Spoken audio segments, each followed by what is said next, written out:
Greetings and welcome along to the New Zealand Tech Podcast. I'm your host, Paul Spain, today with Sarah Putt. How are you, Sarah? Kia ora, Paul. Very well. Thanks for having me on the show again. Lovely to be here, albeit virtually. Yes, well, that's the world we're in at the moment, isn't it? So we run with it. And look, the technology is pretty good. So we can still operate and not too many dramas there. So we are a little bit reliant on a bit of Wi-Fi and so on today, but I think we'll get on all right. So maybe you can remind listeners where you fit into this big wide world of tech and the media here in New Zealand. Sure thing. So I am editor of CIO and Computer World in New Zealand. So I work for a big company called IDG, and the titles have been here for, 20 years, maybe 25 years. And now we're all online. So that's where I am. Cool. So, probably the easiest way of saying it. And people can find that stuff across at cio.co.nz and Computer World. .co.nz. Exactly. Yep. That's exactly where they can find us. So go and have a look. Excellent.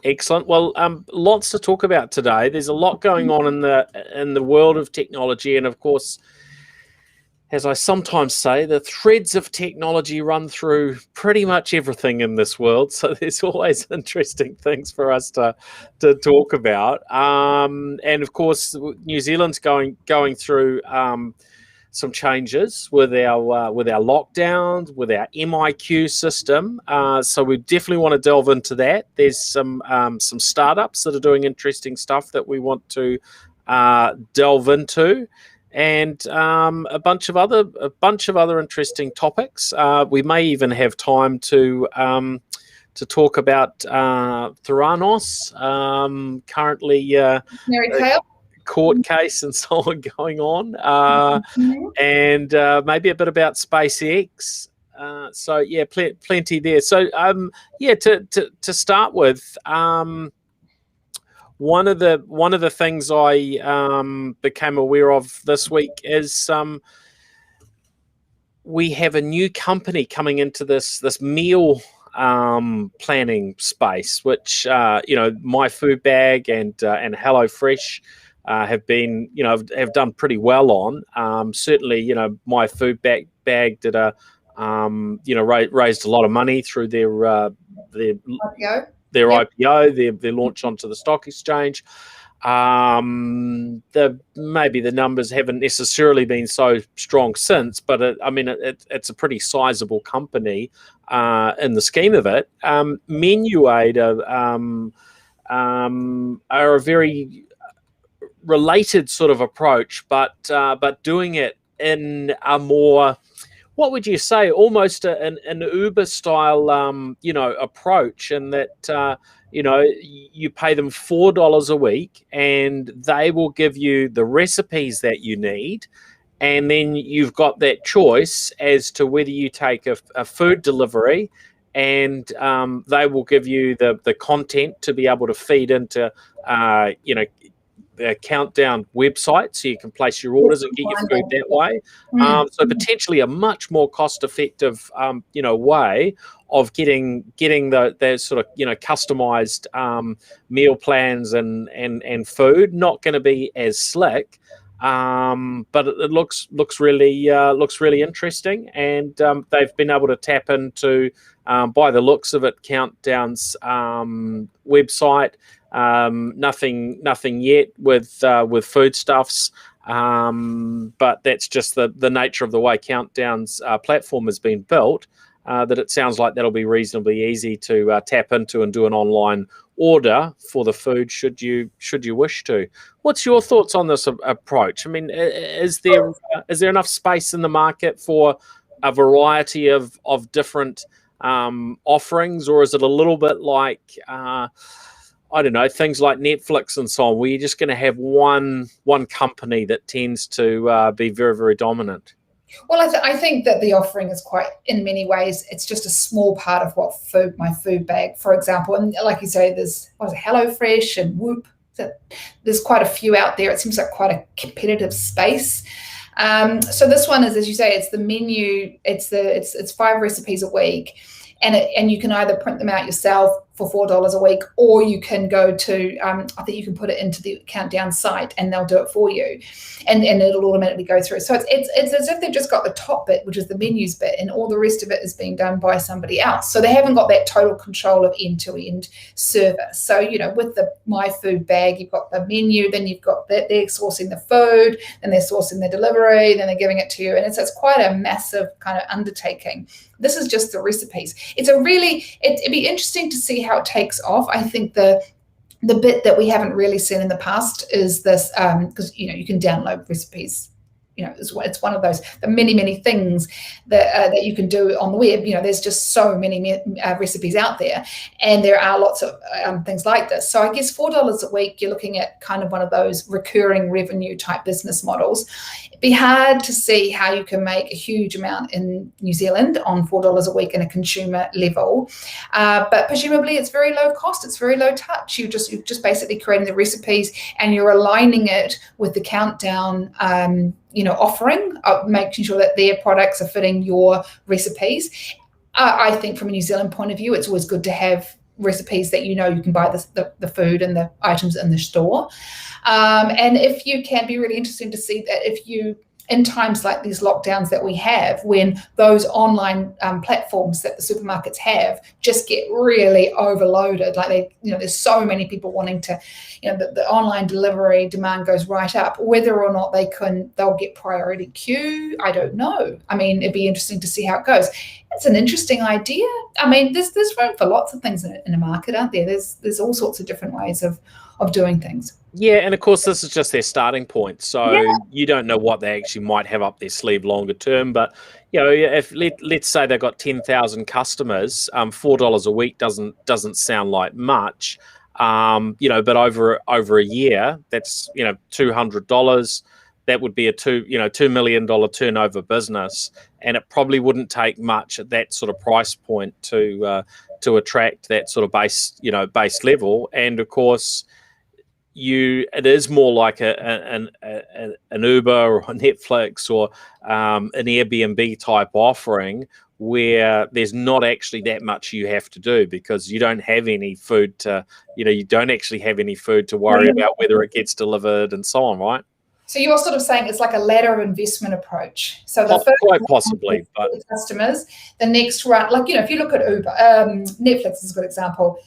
They started off 100, whatever it was, setting out the monthly DVD. And then they started to buy all this old content, and it turned out that we actually really did want to watch a whole bunch of Friends reruns.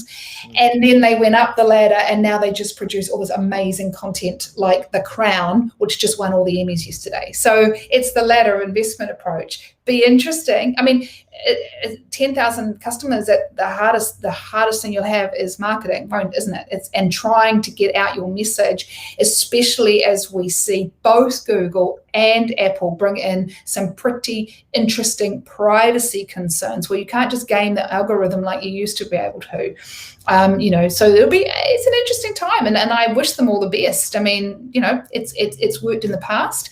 It'll be interesting to see how they get on. Yeah, definitely. Now, Heart Lab, who is led by Will Hewitt. I heard him speak at TEDx earlier on in the year. A really inspiring leader and communicator. They've just raised $3.5 million. So they're a fairly new startup, but already out there helping to save lives. They're really, my recollection is it's machine learning. They're using artificial intelligence basically to look for patterns, to analyze these ultrasound images. And it's there to support, I guess the medical specialists who would normally be looking at these ultrasounds and helping them find things that they might miss otherwise, and helping speed up their work. So yeah, really interesting. Great to see that funding coming in from a range of sources there. both local and some heavy hitters internationally. So yeah, pretty encouraging.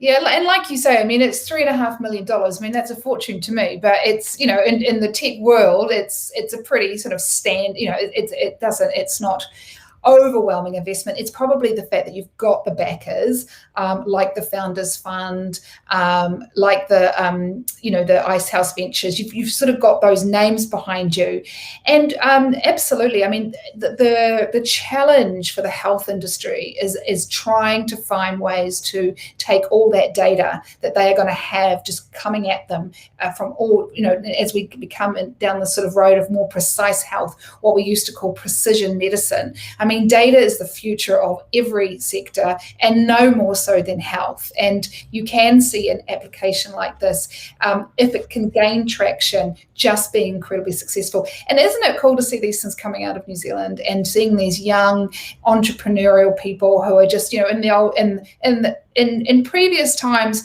might have thought that they were doing incredibly well to work for a company like a Google or even Microsoft in its heyday, and that would have been the epitome. But now they're like, no, I'm going to start my own business, I'm going to start my own idea, and I'm just going to run with it. And I think it's fantastic that I think New Zealand can say we have starting to get that real, and I hate to use a word, it's so overused, the ecosystem in tech to support these young and interesting startups and older people too. Let's face it, we don't all have to be 21, as I think this founder is, to start a tech company.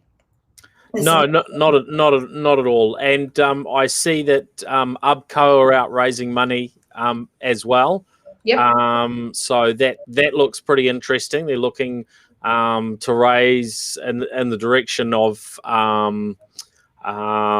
maybe as much as 30 million US dollars, so over 40 million New Zealand, and ultimately working towards getting listed via a SPAC, which is what we've seen with Rocket Lab recently. Now, I remember trying out the UBCO bike, very early on in the piece. Probably on a couple of occasions, and it's just amazing all the bits and pieces that have to come together to build these successful companies. And I'm really impressed to see the way that they're going. UBCO, it's an electric motorbike, looks suited to farms and deliveries and all manner of things. But you kind of look at it and you think, well, what's the rocket science about that? But it's not just the technology that's in there; it's how they've gone to market, and how the achievements that they've managed to make in terms of building up a dealer channel and all these other bits and pieces.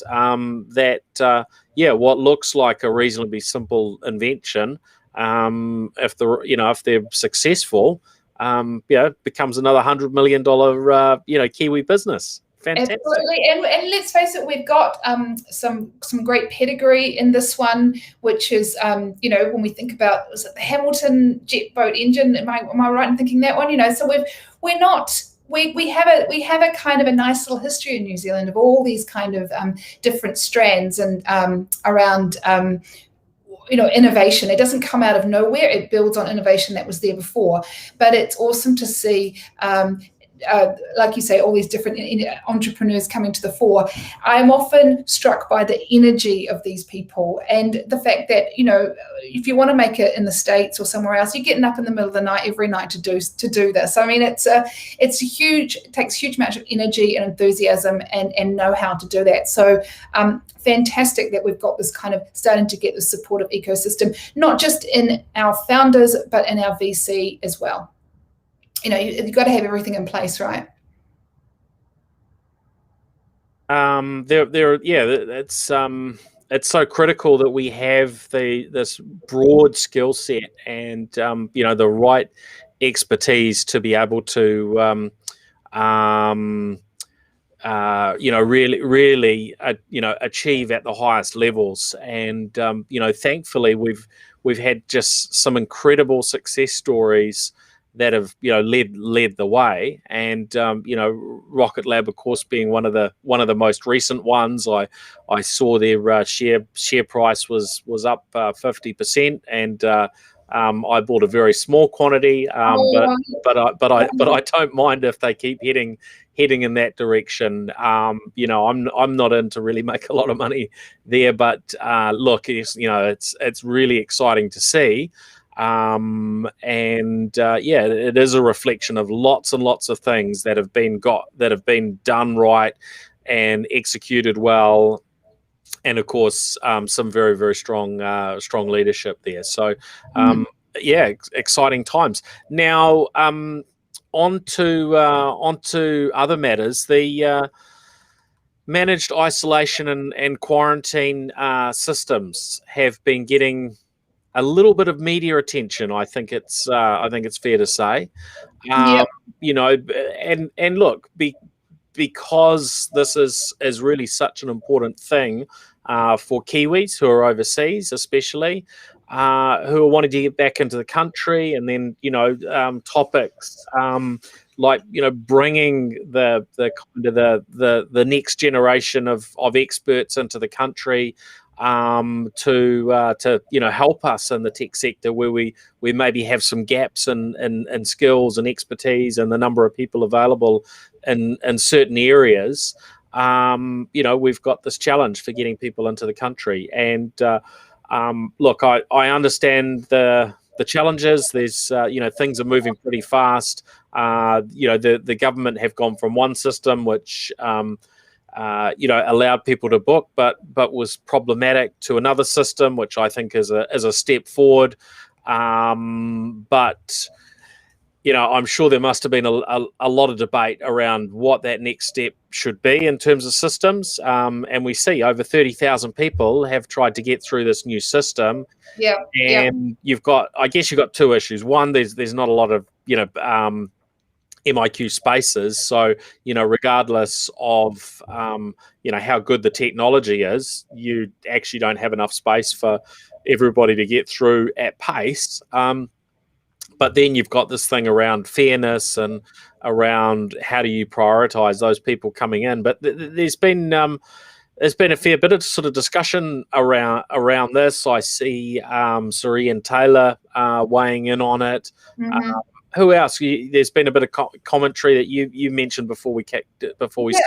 Absolutely. I mean, like you point out, the thing about this new system that came online is that now everyone can see who wants to come in, and it's 30,000 or around that number of people, and they're New Zealanders. This is their home, and it's tough all round. There's no easy solution, but there is an argument to be had as around priorities, and there's been a lot of people, talking about the fact that, what if we build our own facilities, or we enabled some way, because we know, especially in tech, and obviously that's a sector dear to our hearts, we know that we have got a bit of a skills crunch. It's actually around the world, but whereas we've been able to import a lot of our skills, we're just not able to do that in a lockdown and in the last 18 months. One of the things that caught my eye, and I have to credit the New Zealand Herald for picking it up first, was a blog post on LinkedIn by Anna Kominick, who I think you've spoken to before, and she's heads WISC, which is the taxis, isn't it? The autonomous air taxis. Autonomous air taxis. Yeah. The key word there being autonomous, which is that development down in the South Island, sort of tied around, I think Larry Page is part of it, and Boeing and all those big companies. And she's saying, they need to get this expert in from Australia. They've got to go in the queue like everybody else. They'd like to talk to the government about what they can do. And she even told the Herald, they're prepared to kind of, we would have no issues paying extra for a dedicated quarantine facility. So there's a really interesting quandary. Do we make it so it doesn't matter how much money you have or how much good you might be doing from a New Zealand economy point of view? or do we make it fair for everybody? I think we got to start being, if we're going to be in this situation for too much longer, we've got to start having a nuanced view. And that's got to be, what does that look like? And so I think there's some really interesting discussion points there, because at 18 months, I think the business sector, the tech sector, many sectors are just saying, we've really got to stop doing what we're doing. It's not working. We either start this gradual reopening, which will bring in a whole bunch of other issues, or we start looking at, investing more in our quarantine solutions. So I'm kind of glad I don't have to make the decisions on that. But it's players. It's definitely a challenging one, but I think there's something to be said for how easy it was for instance, the agricultural sector, fruit picking, to be able to communicate, hey, we've got fruit that are, we've got stuff that's dying on the vine. We've got product that's going to go to waste and die. But actually exactly the same thing is happening in the tech sector. We have huge opportunities that are going to get burnt up. That was one of Sir Ian Taylor's points was, hey, we've got business that we just can't do because we send our staff offshore to do the work. And they don't need to send off a whole lot. They can't get them back in. So they're turning down, work on the global stage. That this will have a long-term, impact, because you win a bit of business and you build on top. If you get somebody to go off to your competitor, are they going to come back? So, yeah, we really have to keep moving on this. And I know this was something was probably mid last year when I raised it in an opinion piece in the Herald and stuff, and discussed it on TV3, that we should be creating an opportunity to be able to bring people in on that side, but also whether that's Kiwis coming back into New Zealand or just people at that stage that would have been attracted. I know it's become a lot more difficult, and the pressure on the MIQ system has clearly gone up dramatically. But I do like this thought of those that are really going to get a benefit out of having people come through. Why can't we allow some sort of mechanism for them to be able to provide their own facilities, and we've got ways in which we can do testing quicker than what we have done in the past for COVID. The technology seems to be there, so let's move it along. So be a bit more creative, as you say, move it along and get a few more kind of skills into the country. Maybe it's just a matter of tech's a harder one to communicate on the 6 o'clock news. I can be a little bit cynical here. I mean, the farmer in the orchard, as you say, with all the apples on the trees, is a nice visual picture. But just a reminder, that our burgeoning space industry is bringing in a lot of money and a lot of for people too. And I'm going to quote, if I can, from the Ministry of Business and Innovation side, because the laws governing our space industry, which is called the Outer Space and High Altitude Activities Act, is up for review. So they're all looking into it now, and they're basically saying that a 2019 report found the New Zealand space sector contributed $1.69 billion to our national economy and supports 12,000 jobs. So that's just the space side of things. So yeah, I think there's a very good argument to be had. Yeah, and of course it's not just tech. Whatever businesses have needs there. There needs to be some sort of consideration. But we know that tech's part of it. Obviously, the sporting world is effectively another area of business, and we've been able to have sports people come in and out of the country as well. So yeah. And I just want to acknowledge one of the comments that are coming through talking about why can't people work remotely. That is true, but there's nothing quite like being there. And if you're talking about something like a whisk situation, she's talking about them bringing in equipment along with expertise and things like that. So there's a lot in there. Yeah, look, I mean, for people that can work remotely, let's keep that let's have them working remotely. But there are some scenarios where people have to get home to their families. In terms of Kiwis, somebody goes off to do a job in Europe that's going to take a week or two, which might be the case with some of the work from Syrian Taylor's team, right? So you need to be able to get them home. It's just a necessity. People have got families to get back to, and we need to be able to do that. And there are other people that we've got to get them into the into the country in order for them to be able to get stuck in. And certainly things like Whisk, this is a physical thing, right? They're testing flying machines, and I'm sure they do as much as they can in a digital sense, and teams working remotely, but there's hands-on. And if they're desperate to get somebody here hands-on from Australia, then no doubt that's maybe holding up their entire operation. And we don't want to be in this position where we're not competitive for 6 months, and businesses make decisions, international businesses make decisions to go elsewhere. We know Whisk could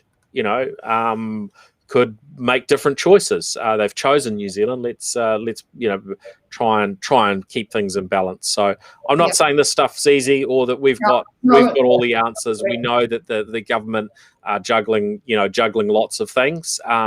But we do need to wave the flag for our sector.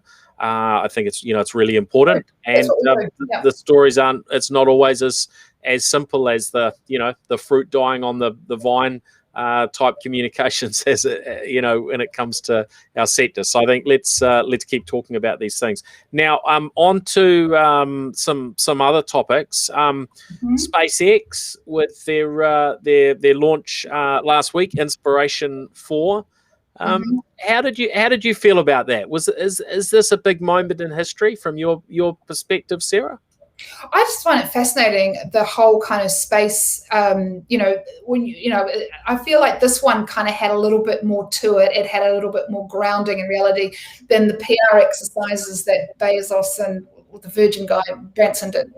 That felt like a lot more sort of like, hey, I'm in space and now I'm back again. Whereas this had a little bit more substance to it. I think it's fascinating, and as I always say, it's kind of, I'm always torn again with these situations. On the one hand, that's a huge amount of money. That's a huge amount of what's going on. Where and why should it be in the hands of a small amount of people? But at the same time, I'm a tech person, and so I'm always fascinated by new ideas and what takes people to those ideas, and where can we go. I find that sort of whole equation really interesting too. What about you? Yeah, look, I mean, for me, I was encouraging my son to watch it. I remember as a child seeing the first space shuttle launch, and that's something that's kind of etched into my mind. I was talking to a friend yesterday, not much older than me, who was telling me about his experience as being very, very young, but his parents waking him up to, I think must have been waking him up to see the moon landing. I missed it. And so there's all these things, and so for this generation. That I think a pretty important moment that, there's been, illustrations and pictures and stories about, tourism. And look, in the last few days, we have seen, a success of putting, 4 people up into orbit for, around three days. This, I think, is it is a breakthrough moment. And it's just incredible, how quickly that we're seeing the space sector change. Now, it's really hard to probably pick exactly where it's going to be at in a few years' time, but it's really cool to watch that. But then also to know that, as you say, we've got well over 1 billion, and probably realistically over $2 billion if it was looked at more closely now. Of funds being generated here, in New Zealand from our new space sector.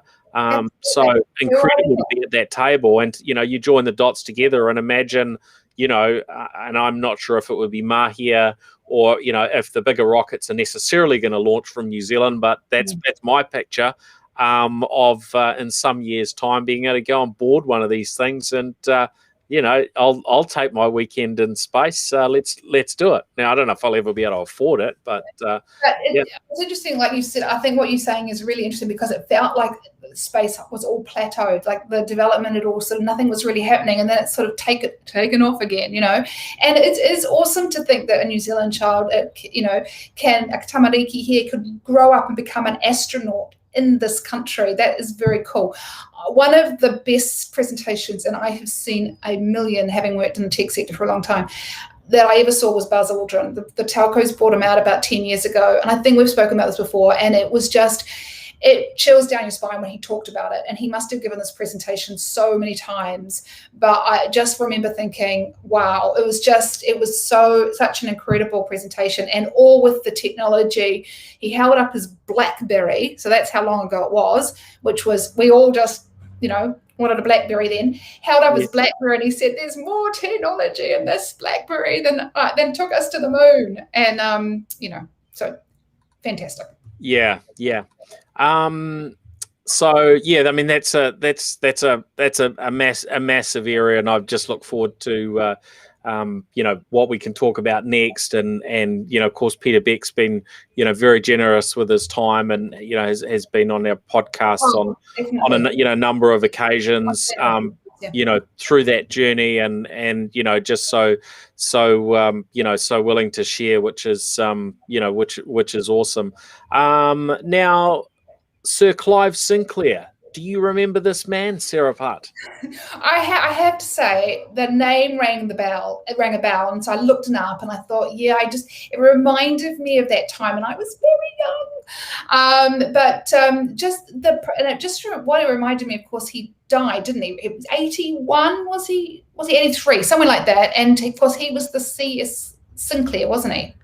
Is that what we called it? Yeah, 81. So there was the it started out with the ZX80 was the first of his computers that I was aware of. The ZX81 was the one that really seemed to take off. I still remember a friend that had a ZX81.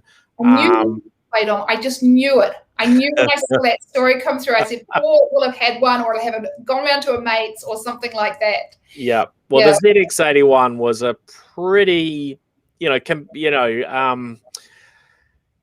guess, it was exciting. It was quite cheap. I think the ZX80 launched in the UK for around 100 or a bit under £100. I'm not sure what the exchange rates were, in New Zealand at that stage, but it was an affordable amount, not just for a family to buy, but even for teenagers and so on. Were able to buy this sort of tech, and then quite quickly after the ZX81, which was a little computer. It started, I think, with I was going to say a meg of RAM. It started with 1K of RAM. That's 1,024 bytes of RAM for those that aren't old enough to remember.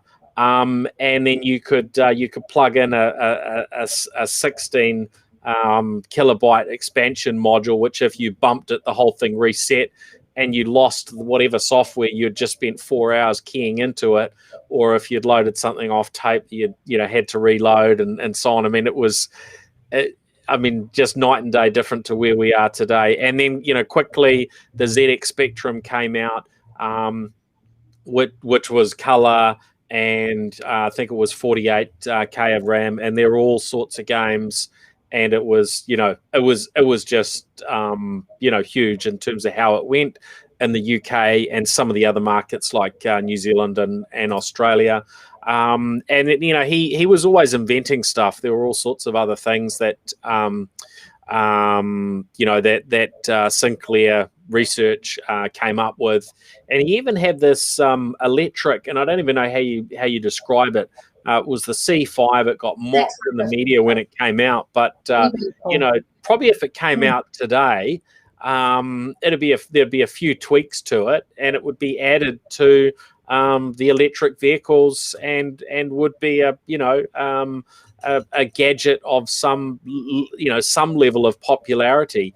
But it was a kind of a you know, a sit down, you know, cross between a very mini car and a cycle, and it wasn't labelled as a what it was. Yeah. it wasn't labelled either way. Yeah.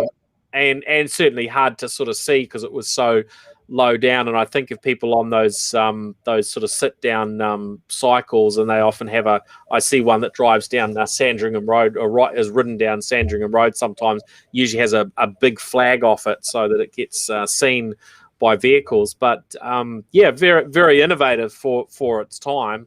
And you can imagine if we added in if the latest technology went into it, you know, it'd probably be something that would do reasonably well these days. So yeah, really, you know, you know, sad thing to see, you know, some of these incredible innovators pass away, but you know, they've had such a big impact on you know, on so many lives. Absolutely. And I think like the enthusiasm that you talk about it, and I can see people coming through on LinkedIn and talking about it as well, is that it's that idea about creating and being part of, not just being a passive recipient of technology, but actually getting in there and creating things. And we were talking before the show about the New Zealand industry, and computers were actually made here in the early 80s. It reminded me of the Poly 1, which was, you can see one in the Auckland University's got one. They've got a little computer kind of collection of old computers and all sorts of different things. And Motat's got one, and this was built by Neil Scott and Paul Bryant in the early 80s. And this was, because we're New Zealand and we're very serious, this was much more about education than games. Yes. But let's face it, gaming is responsible for bringing so many people into the industry. And in those days, and I remember the early 80s, and my dad bought, he didn't bring one of those home, but he bought a similar kind of thing, and I spent hours programming it and not realizing that that's what I was doing. I was programming. But what's really interesting about those experiences as well, and especially in America, is that so many of them were not necessarily Sinclair, and I can't lay claim to Sinclair, but a lot of those early computers were very much marketed at boys and dads. And that what happened is that they've said, there's been a lot of research, is that that's often why young women didn't get into computer science, because I think we've spoken about this before, because when they actually got to university and did maths or whatever, or they go, oh, you can do computers, and they do computers, but they hadn't had this whole childhood or teenagehood of mucking around with computers like the Sinclair or whatever there was, and so they didn't have this. There was an implied level of knowledge that they fell back and they left out. And of course, there's a whole bunch of other issues around women in tech as well. But I always thought that theory held a lot of weight, because I saw it happen in my own growing up in the 80s and 90s. So yeah, so it was really interesting. Yeah, and of course, and I saw some of the comments coming through from the live stream. You know, there was Commodore, the Commodore 64, VIC-20 was very popular here in New Zealand. My school had the Acorn Archimedes, and you know, their technology ended up sort of being the forerunner to the chips that are now in, you know, all our smartphones and so on. Sega had a computer which was one of the first ones that was in my home, which was very similar actually to the ZX Spectrum, and you know, probably slightly better executed in you know, in some areas, but realistically a lot of the technology inside was very, very similar. and there was a whole bunch of others that came through, and of course this window of time was when Apple really got established and just grew like crazy, and then it was on to the IBM PC and the Mac, which of course all born around a very, very similar in a very similar time window, quite a short space of time. But of course, it ended up, being Microsoft and the IBM PC on one side, and Apple with the Mac on the other side. That has really kept the industry moving at pace over a very long period of time. So very, very exciting, and of course, Apple and ultimately Microsoft, it was down to the software, and that was the thing where the most competition was, and where the big gains were made, sort of to not entirely regardless of the underlying technology. But very, very interesting to kind of look back and see just how smart some of certain players were, Yes. and Steve Jobs and Bill Gates, of course, sitting at the top of that stack. So They certainly are. But rest in peace, Sir Clive Sinclair. I think that he brought something to the table. Absolutely. Definitely. Now, before we finish up, a couple more things I thought it'd be good to cover off. I mean, we could get into all of the technology that Australia and the US and the UK have been talking about in recent days. Their nuclear-powered submarines. That probably gets pretty political fairly quickly. Oh, yeah. I did notice though that if you sort of delved into what was said by Biden in his announcement, that it wasn't just about nuclear tech. That's the headline, yeah. Yeah, he was talking about collaboration, cooperation on artificial intelligence, cybersecurity, and quantum computing. Now, whether that was just to kind of try and balance it out, or whether there's a whole lot more behind the scenes on that front, I'll be curious as to how that plays out. But certainly, what we see is that China appear to have this goal of leading when it comes to artificial intelligence and machine learning. And I think the US is probably mighty worried about what that could look like if they're not leading in the same way that they ultimately led when it came to personal computing and to software, thanks to the people that we just spoke about. It'll be interesting just to see whether this is some sort of a turning point in history, and how much of a role that military plays in the future of those technologies. But we did want to talk a little bit Elizabeth Holmes trial and Theranos, yeah. Theranos, yeah.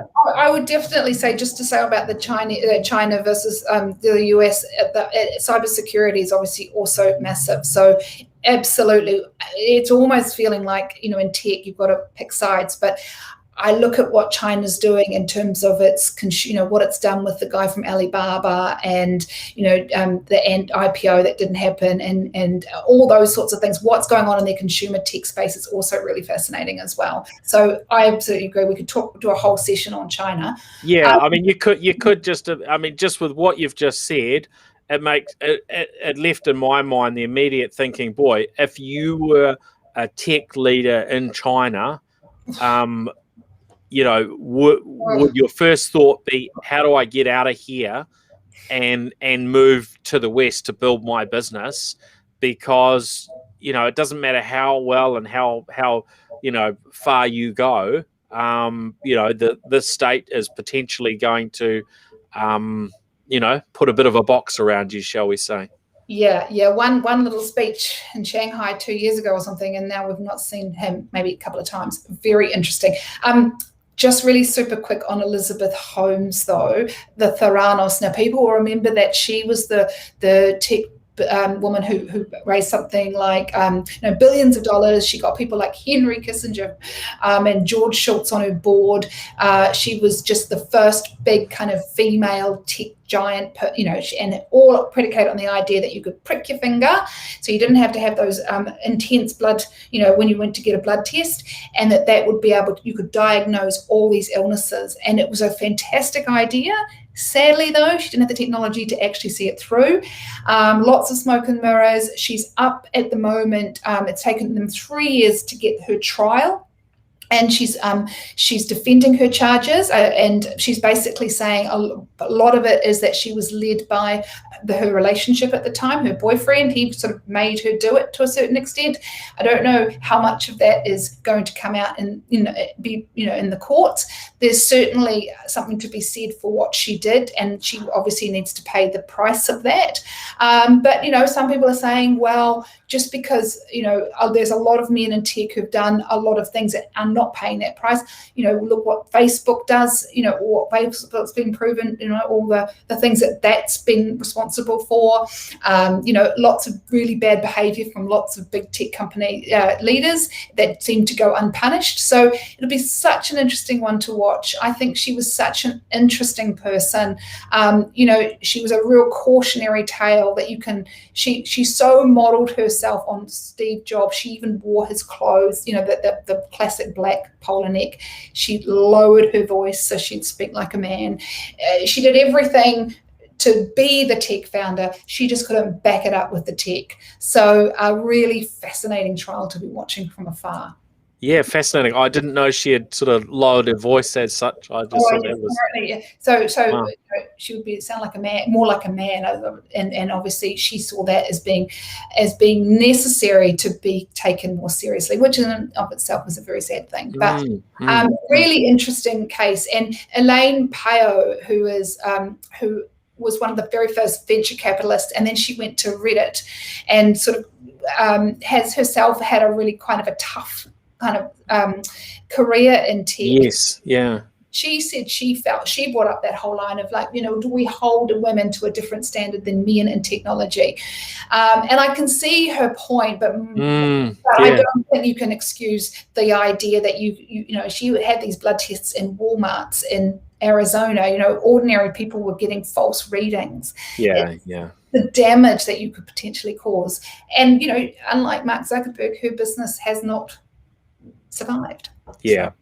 And I think you raised some really, really interesting points there. And, we certainly need to consider, are we creating a level playing field, or, are things still tilted in an unfair direction, and how do we address those things?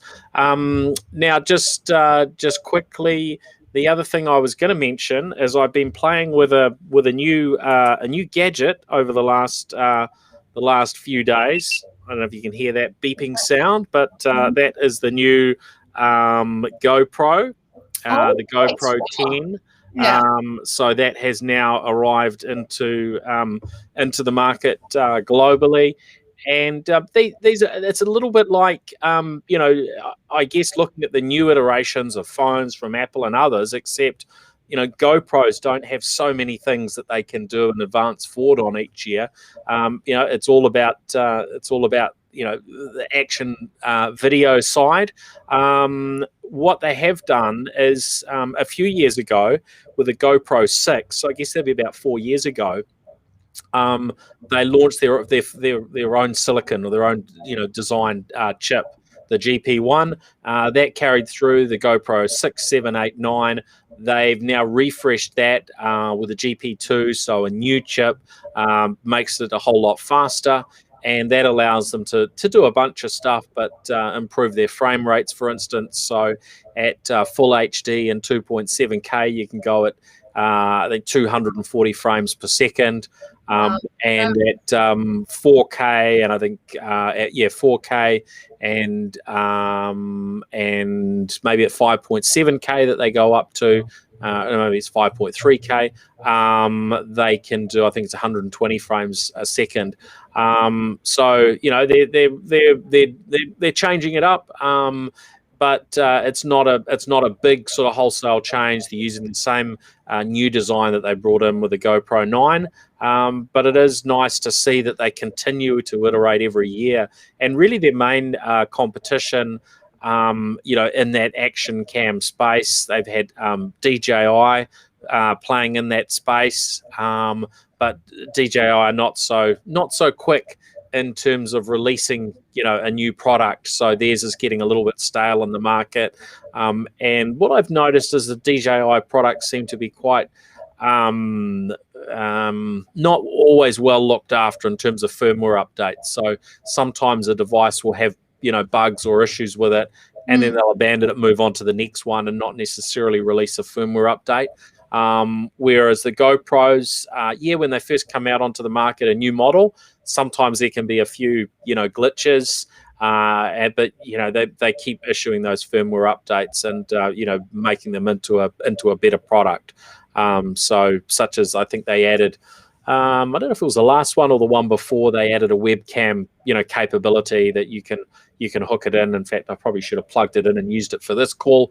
But yeah, they've got new stuff coming through all, each year, as well as then updates coming through. So I know some of the features that they've touted for the GoPro 10 aren't even available yet. They'll make those ones available in a software update or a firmware update over the next few weeks.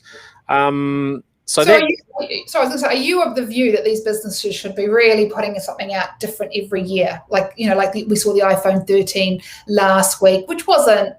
I mean, it was just basically a kind of an incremental upgrade, if you like, compared to some of the other.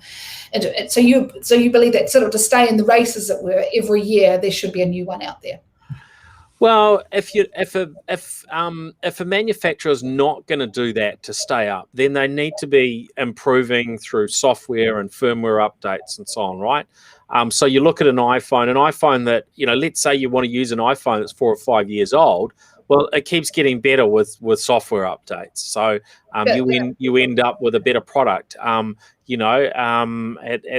spendy end, you buy a Tesla.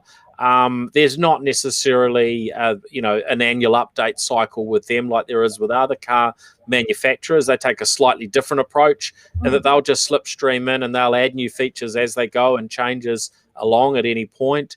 But the very large majority of the new capabilities that they, that they launch are either through software, or you'll actually be able to swap out the parts of the vehicle and pay for some new chips and new entertainment system, full self-drive computer, whatever. Those components become available, and that totally differentiates them from every single other car manufacturer. And I think the way GoPro have been taking so seriously the market that they effectively created, this creates a bit of a wall around them, because you can see that the competitors don't take the market as seriously as they do. And of course, they have to, otherwise their share price is going to drop and it's all going to fall to pieces. So they can't rest on this one. The pressure of capitalism, eh? Well, it is certainly some some wins because of it, right? So now, Sarah, before we finish up, tell us what's happening in your world. Are there any things happening in the world of IDG, CIO, and so on?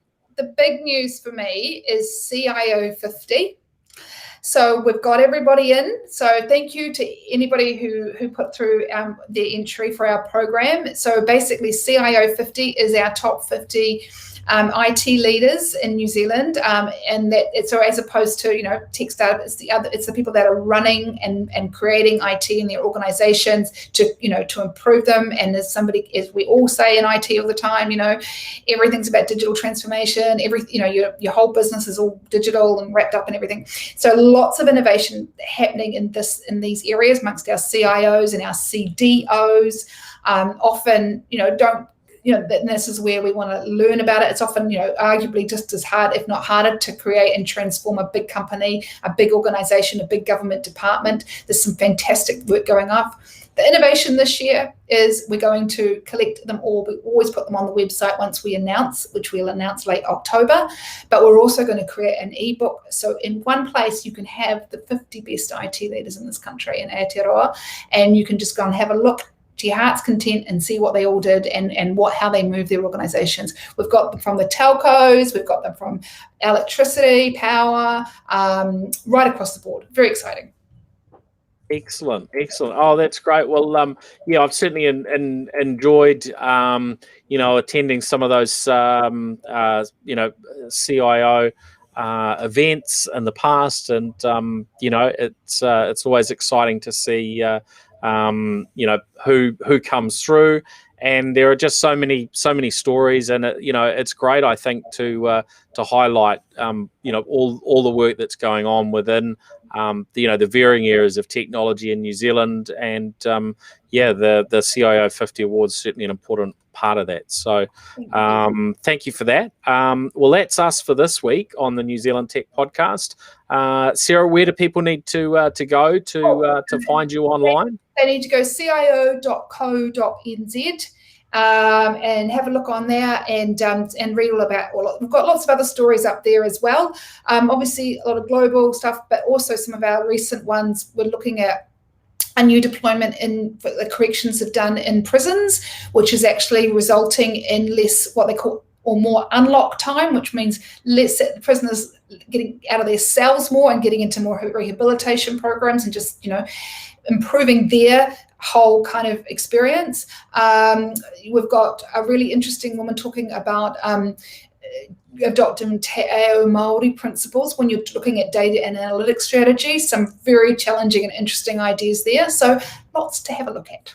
Awesome. Well, thank you very much, Sarah Putt, and thanks everyone for joining us, and we'll be back again next week with the next episode. So, take care, everyone. Thanks. And thank you, Paul. See ya.